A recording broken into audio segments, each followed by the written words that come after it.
Get him gone. Bruno Fernandes. Listen, I've seen some news last night and there's talks about Bruno potentially still not made up his mind or he's going. The fact that he can dictate to a massive club like Manchester United, yeah, if Man United got anything about themselves, yeah, they'll just tell him, look, Bruno, thanks for your services, but it's time to go now, you know?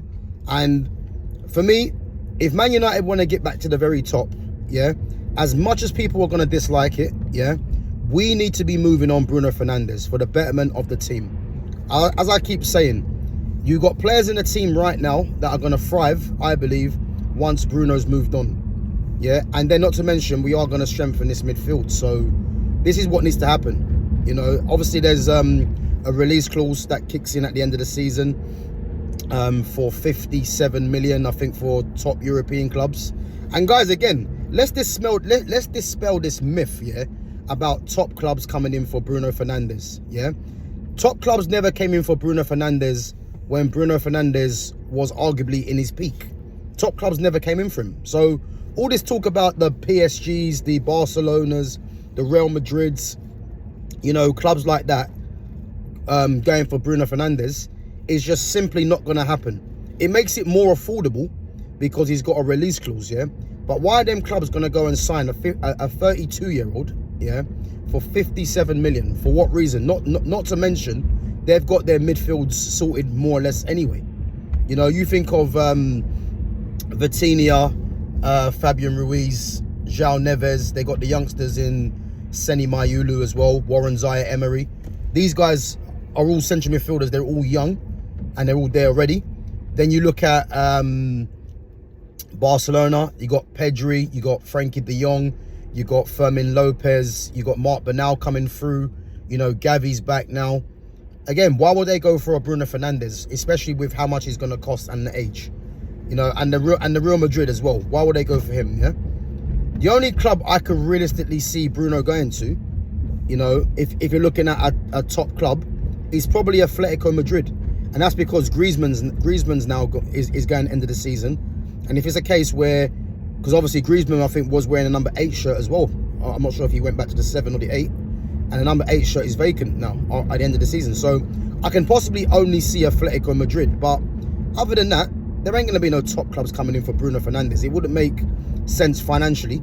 And it wouldn't make sense for if they want to progress their youngsters, you know. But as I said, the fact that there's noise coming out from the club, to me, it's a positive thing because it shows that the club are looking in the right direction and trying to move on a player like Bruno Fernandes, because he's a player that divides opinion, not with myself. You know, I've always kept it consistent. You know, for every GA that he gets, you know, he's been at fault for many other goals conceded, because whether it's, you know, ill discipline in the midfield or whether it's carelessly giving the ball away.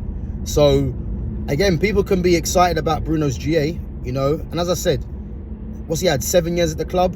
It's time to move on from Bruno Fernandes and proper reinvest in this midfield, and then get players that we've already got, get them into thriving positions that Bruno takes up, and let's go in a different direction, you know, and that's what needs to happen for me. So end of the season, I'm just hoping that this whole Bruno debacle really just gets put to bed and we can just move on as a club, man, and start going in a serious direction. That's what I hope. Obviously, Marcus Rashford.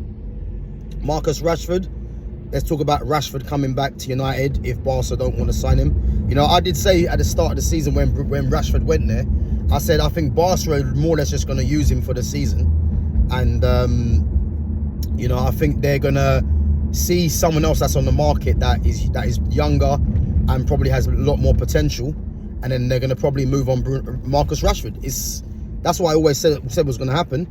And the fact that, for me, the reason why Rashford won't come back to Man United, yeah, for him it doesn't make any sense. You think of the fact that number 10 was taken off his back by Matthias Cunha, yeah, and Rashford coming back just to save face wouldn't make sense for him, you know, coming back under a different shirt number, because he very clearly was looked at as the guy for Manchester United. And the fact that his shirt was taken away from him as he was at the club still, as a man, why would you